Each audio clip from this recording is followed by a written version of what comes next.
feeling a sufficient interest in its details to investigate them. The column had been erected in the last century as a substantial memorial of her husband's great-grandfather, a respectable officer who had fallen in the American War, and the reason of her lack of interest was partly owing to her relations with this husband, of which more anon.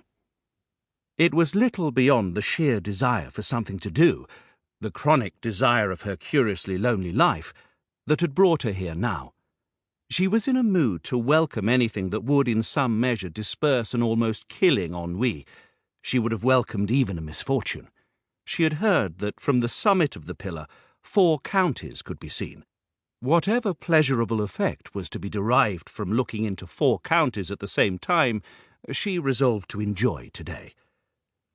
The fir-shrouded hilltop turned out to be, as some antiquaries said, an old Roman camp, if it were not, as some insisted, an old British castle, or, as others swore, an old Saxon field of Wittenagemote, with remains of an outer and an inner vallum, a winding path leading up between their overlapping ends by an easy ascent.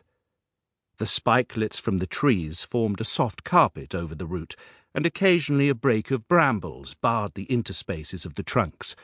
Soon she stood immediately at the foot of the column. It had been built in the Tuscan order of classic architecture, and was really a tower, being hollow with steps inside. The gloom and solitude which prevailed round the base were remarkable. The sob of the environing trees was here expressively manifest, and moved by the light breeze. Their thin straight stems rocked in seconds like inverted pendulums, while some boughs and twigs rubbed the pillar's sides, or occasionally clicked in catching each other. Below the level of their summits, the masonry was lichen-stained and mildewed, for the sun never pierced that moaning cloud of blue-black vegetation. Pads of moss grew in the joints of the stonework, and here and there shade-loving insects had engraved on the mortar patterns of no human style or meaning, but curious and suggestive. Above the trees the case was different.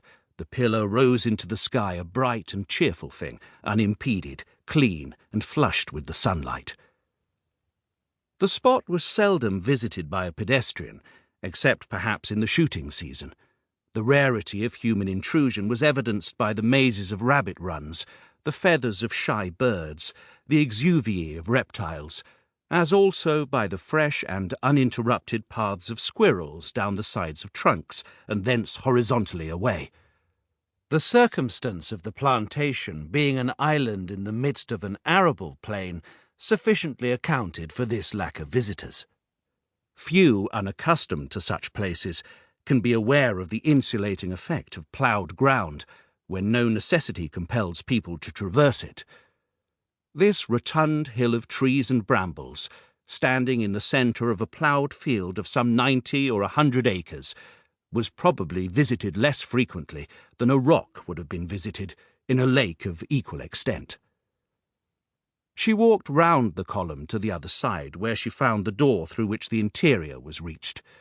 The paint, if it had ever had any, was all washed from its face, and down the decaying surface of the boards liquid rust from the nails and hinges had run in red stains.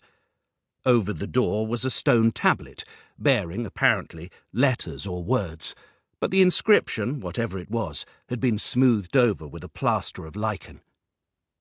Here stood this aspiring piece of masonry, erected as the most conspicuous and ineffaceable reminder of a man that could be thought of, and yet the whole aspect of the memorial betokened forgetfulness. Probably not a dozen people within the district knew the name of the person commemorated, while perhaps not a soul remembered whether the column were hollow or solid, whether with or without a tablet explaining its date and purpose. She herself had lived within a mile of it for the last 5 years, and had never come near it till now. She had no intention of ascending, but finding that the door was not fastened, she pushed it open with her foot and entered. A scrap of writing paper lay within and arrested her attention by its freshness. Some human being, then, knew the spot, despite her surmises, but as the paper had nothing on it, no clue was afforded. Yet, feeling herself the proprietor of the